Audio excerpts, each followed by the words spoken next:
تیسرے اور 40ویں کے ختم میں شامل ہونے سے گناہگار تو نہیں ہوں گے۔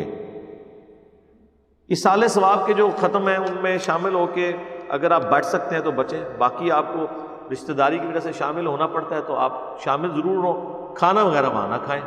جب نہ کھائیں تو ان کو کہیں جی احمد صاحب بریلوی کا فتویٰ ہے کہ میت کا کھانا امیر آدمی نہیں کھا سکتا، حرام ہے۔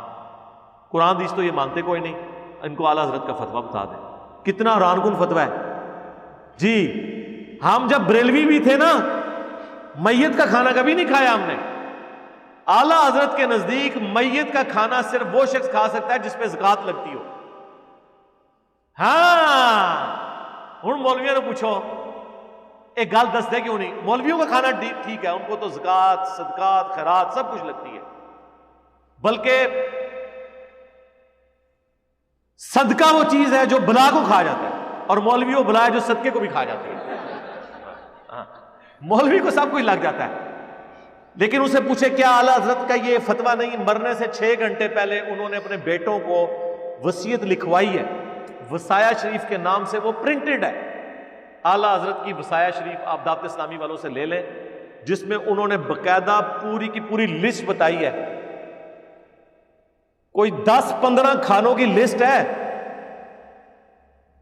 آپ حیران ہوں گے کہ شادی کارڈ ہے کوئی، ایسے سے کلاس کے کھانے اس میں لکھے ہوئے ہیں،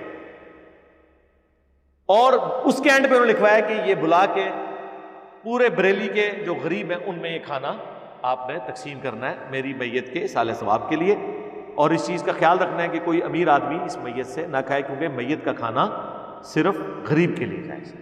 لو جی آپ کے 30-40ویں تو ہم نے ختم کر دیے، آپ جائیں بیٹھیں، کھانے کے وقت اٹھ کے آ جائیں، مسئلہ ہی حل۔ اور کوئی پوچھے تو ان کا کہ احمد بریلوی صاحب نے وصایا شریف میں فرمایا کہ میت کا کھانا اس شخص کے لیے حرام ہے جو شخص خود زکوٰۃ دیتا ہو اور اس پہ زکوٰۃ نہ لگتی۔ اب رہ گئے جو صدقہ خیرات جن پہ لگتی ہے تو یار کھا لو، اللہ کے نام کے ایصال ثواب ہے، اس میں کون سی ان کی یہ نیت ہے کہ یہ جس کو بخش نہیں ہے ہمارا مشکل کشا ہے، تو اس میں کھانا تو اللہ کے نام کا جائز ہے۔ تیجا 40واں جائز نہیں، اس کا کھانا بہرحال جو ہے وہ حرام نہیں ہوگا۔